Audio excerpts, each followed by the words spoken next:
Okay guys, back again with another one.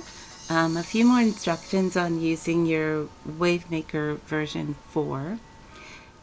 This video is a little bit impromptu, so hopefully it's not going to wind up being all over the place. But nonetheless, so what I went ahead and did was to create a complete getting started instruction manual. And for the most part, what it should allow you to do is download it and then make a copy. And then once you have your copy, you would then go and open your own novel. And that way, while you're writing, if you run into any problems while you're still learning to use the program, you can just go back to the Getting Started tab and find the answer that you're looking for.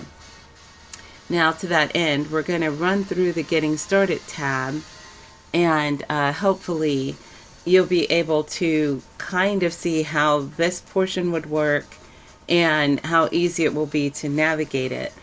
You know, some of the other videos will probably sort of touch on like any minor details that you're not, I don't know. I don't know if you really need it. But anyway, so yeah, like I said, this is impromptu. So let's go ahead and look at the first portion here. It goes over your menus. And, you know, as I showed you in the other videos, just when I open menu, you can scroll down and see where your opening page is here, the new project page is here, and so forth. So I don't have to open each one. I could just show you what it says. But so it's talking about your loading page and then the different menus you're going to find within each of the pages and then what those menus do. Once you're inside of your document, then where it's talking about your upper left side that starts with the Wavemaker symbol, it's talking about these things across here. And then you scroll down a little further and your upper right side is talking about these things right here. Now there's another set of items above the ones over here, and there will be some reference to those things at some point, but that's only if you're in a program where you're actually going to need it. Then you have your document menus, and when you're in a document, generally there's other things that are going to show up. Like right now I'm in folder menu, so there aren't things up here that are going to show up when I open a particular document. But you could see the document menu is going to show you what each of the buttons do. So, you know, this is bold, B is the bold, and it's going to make it bold. You've got what your headings look like when you click on it. Now the P, I put a question mark for now because I've played around with it and I don't really see where it's doing anything. It may be that because there is a function under the settings key, and I don't use it enough to mess with it, but there's a section that pretty much says that you can adjust like your paragraph size, whether or not it's indented and things like that. So I'm guessing that if you click on P, it may like turn that feature off and on. I'm not sure. So far I haven't had to use it, and you can see the document itself, so that's what it's going to look like whether you click it or not. It shows, you know, the paintbrush, the highlighting, what the typewriter icon, it doesn't show what it does, but it does explain what it does. And so you can walk through all the different functions, and then here's the functions that work but are not shown. So these are the controls that you can usually use in other documents. The only one I know of so far that doesn't work in here is underline.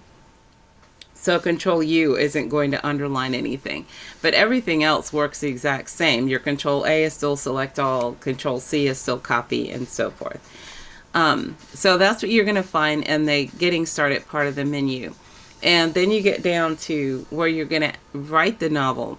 Now these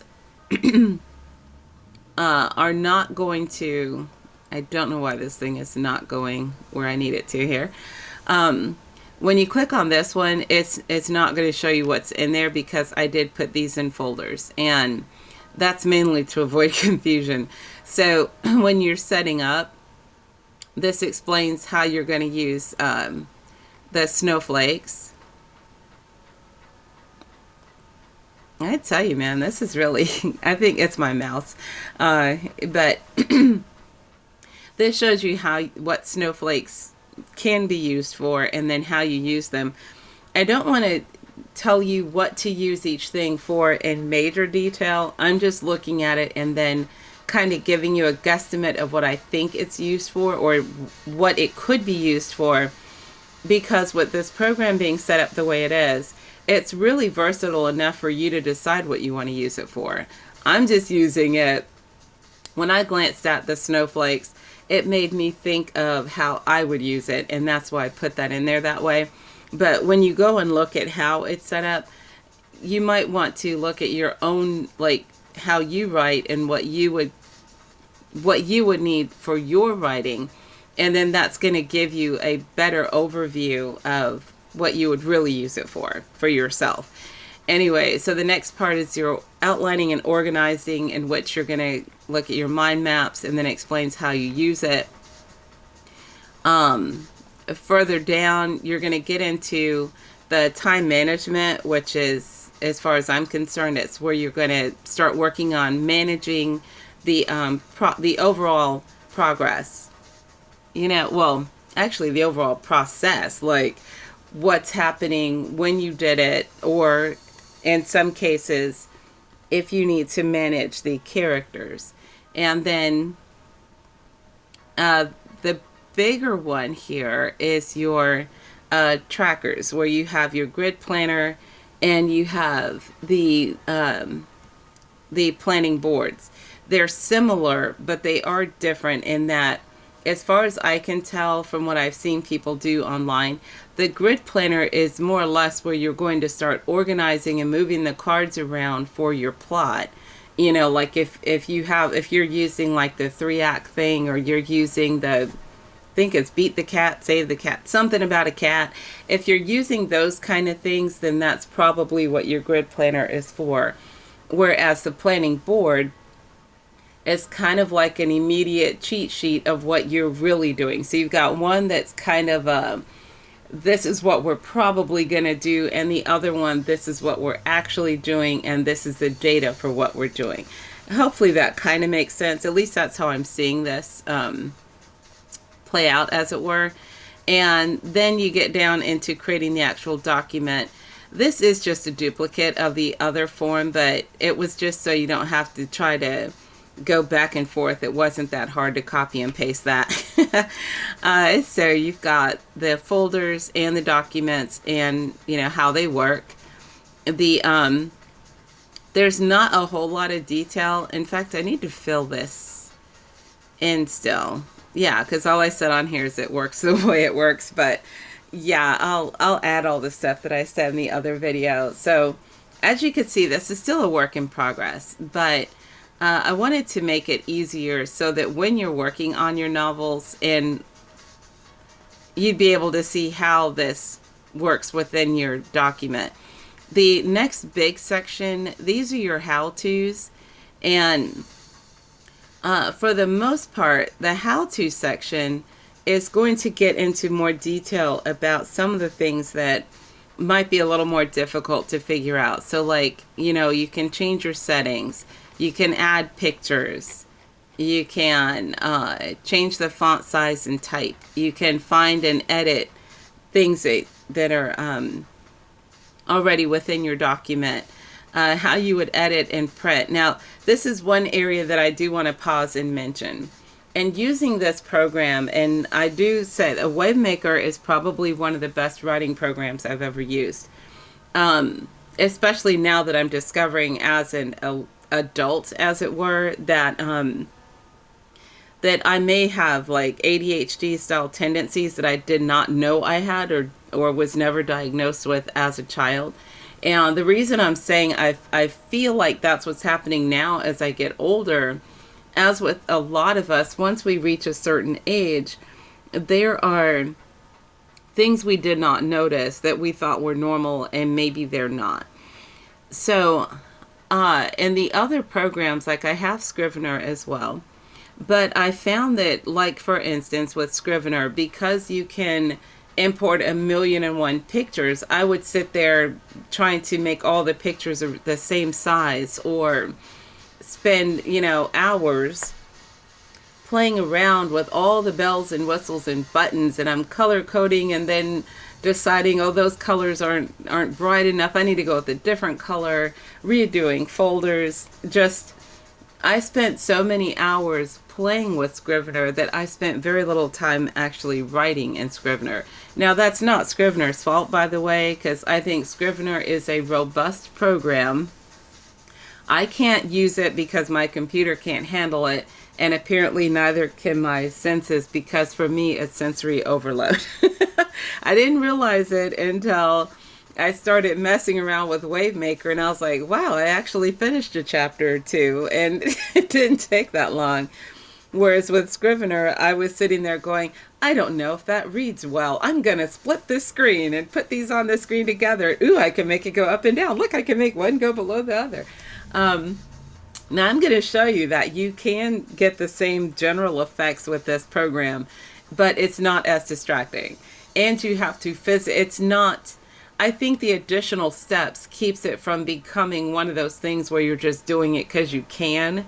It becomes intentional. Like, if I'm going to split the screen, then it's because I'm going to import from another screen, but you can only do it with the same project.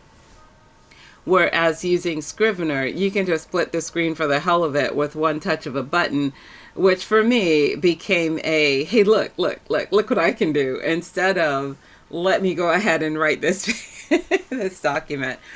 So that's why I paused on this part about editing, printing, and getting ready for publication. This program is not for publication. As you can tell by the options that you have with, the different fonts and things, there's not a huge selection.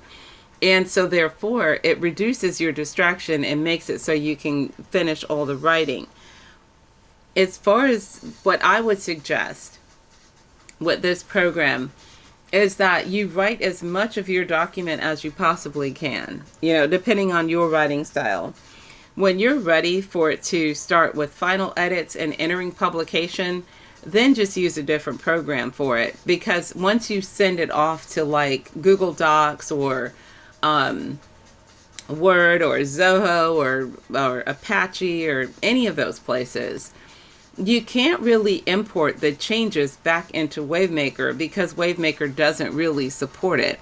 Now, let me be clear, when I say you can't import it, I'm talking about all the bells and whistles. Like, if you're using 3 different fonts and you're using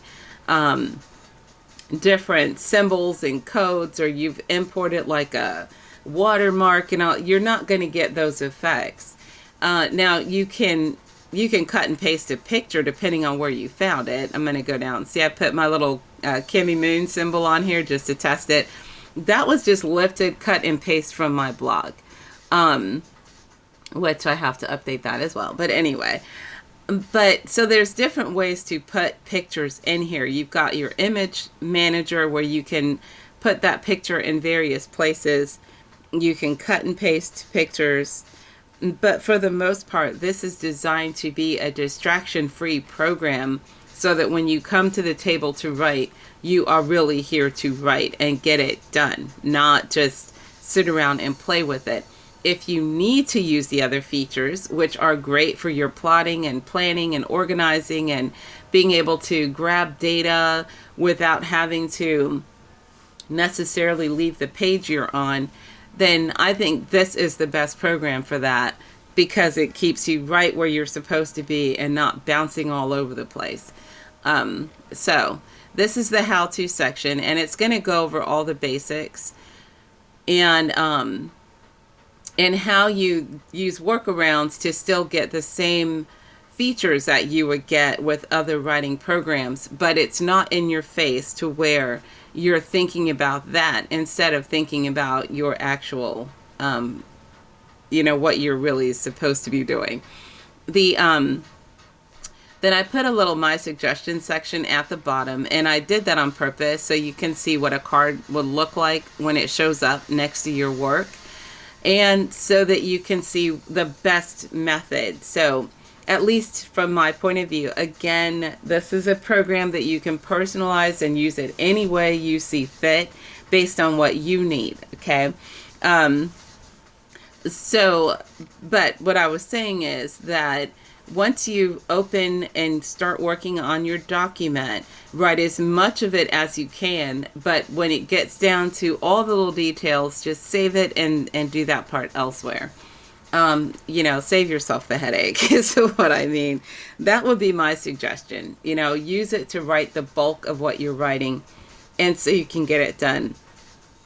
All right, so I'm going to go back to the project page so that I can open this project. And now in my other videos, I said I was going to do a trilogy, and I am, but I went back to a really quick and easy story that's based on a game. And I did this so that I'm putting myself on what I'm calling like a 30-day challenge here to see if I can knock a novel out in 30 days. And it's not like a full novel. This is one of those short novels, like a novella type. However, it depends on where the story goes. And so I figured what better way to test Wavemaker than to walk through the process. And then if you want to walk through it with me, now granted, I'm not going to record myself typing for an hour. It's basically a walkthrough so you can see where the parts would go and how you can utilize each piece of this while I'm actually doing this 30-day challenge thing. So, we could see how it works and see how it works together. And that way, when I get to the end of it, you can probably try a novel of your own and play along, as it were. But in the meantime, if you're seeing this video after the 30 days, more than likely the instruction booklet thing I just made that I just showed you, it will be posted somewhere. And that way you should be able to download it and then you'd be able to bounce all over the place with the instructions in real time on your own projects. And I'm doing this before I post it anywhere because, one, I need to make sure the instructions match, and because I don't want to tell you, yeah, if you click this button, it's supposed to do this, and it turns out, womp womp, the whole thing dies. You don't want that to be the effect here. And so what we're doing in essence is this is like a run through and a test to make sure that my instruction book makes sense, that the suggested uses make sense, and we'll walk through and see how it works in actual novel production, okay? So to that end, this video is pretty much short and sweet. It's another quick overview, and then I'll demonstrate each section in detail as we walk through the creation of this novella. So if you're on board with it would be great, and you can follow along as you produce your own book, and and we'll see how it goes. So that's pretty much it for this video. Oh, well, actually, before that, since this is the section I opened for the novel, I want to kind of explain what this is so you know what you're looking at. All right, so I named this the incoming incoming raw. Sorry, I don't have my glasses on. So I called it that because a lot of times what I've decided to do, because I write games, I generally write games. In order for me to get in the right mindset to write a novel, I have to be able to find the voice of the character. And so I found that for me, the interesting way to find a character's voice is to make up the character and then get a play partner to play a short game with me in a role play setting. Now, I know some of you play RP games. I definitely enjoy RP games. But I'm trying to find ways to make the games a little bit shorter so we get to the point a little faster. But in an RP, you wind up being able to hear your character and really step into the role of who this person is, okay? So I already played this guy in an RP, and it was the game didn't go very far. I won't get into detail as to why the game didn't go very far, but I'll just put it this way. This guy is not a sexy, hot piece of chocolate. This guy is a nerdy doctor. Who's more than just a nerdy doctor. He is a straight nerd all the way around, okay? And so it's hard for other players to really get the whole, ooh, sexy feel from him. You kind of get the, oh, okay, sure, dude. So the character that I did not create for this, I'm probably going to have to pull from another game. And that character is the kind of aloof Sasuke, hot, sexy dude, okay? And in case you guys haven't caught on by my terminology, I write yaoi, which is guy on guy stuff, which is what my channel, the Carrot Club channel, it's a review of those kinds of shows and whatnot. Now, in writing this little novella together, you don't have to worry about it. There's not going to be any naughtiness in here on video. And nor am I going to have anybody trying to figure out, oh my God, that's so gross. The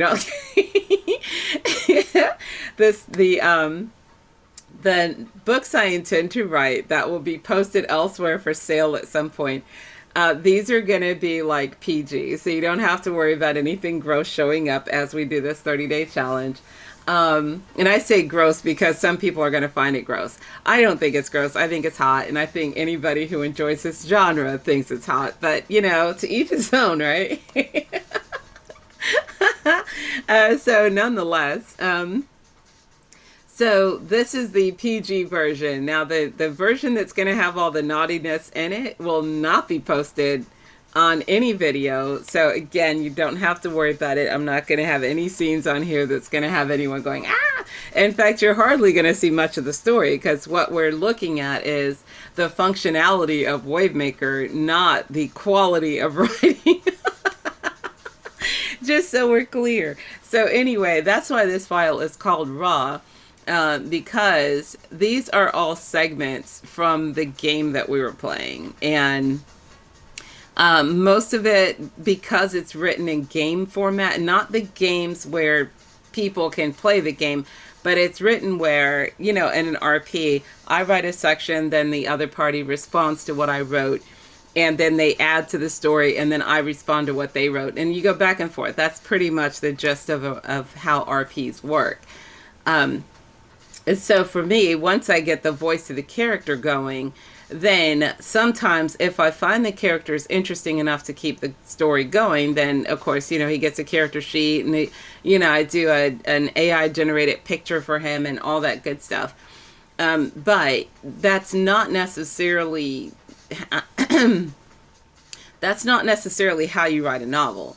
And so in order to transition my thought process over into writing the novel, I'm using the Wavemaker to kind of go through the steps of creating a novel, but I'm using the characters from a previous game. I hope that kind of makes sense. So with all these sections already ready, I'm not going to write this story is not going to match exactly, but parts of it would be incorporated in order to get the ball rolling in the new direction. So the other folder would be is going to eventually hold. So yeah, it's going to eventually hold whatever's coming from, let's see, I think I might actually have that still up here. Ah, who knows? Look at that. Okay, so what I just pasted in here was kind of a rewrite that I wrote a while ago. So this is a rewrite of the first section where it's introducing the character, or introducing him as the character, the main character, the nerdy doctor guy. And the gist of this is that his younger sister has conned him into attending a concert with her and her friends. And clearly he doesn't want to go, but that's pretty much what's happening in this scene. So anyway, so I guess in setting this up, because this would be a draft, I'm not really going to call it the chapter yet, because I would think that when we get down to writing an entire chapter, it's probably going to incorporate this section plus a few more. And then when I get to a point where I feel like it's a proper stopping point, then I'll name that as a chapter. Yeah, I'm just thinking off the top of my head as I put this together. So if we're looking at how we're going to do this using Wavemaker, because this is the Nightingale or the novel section where I'm going to write this thing out. So yeah, as we walk through this together, I'll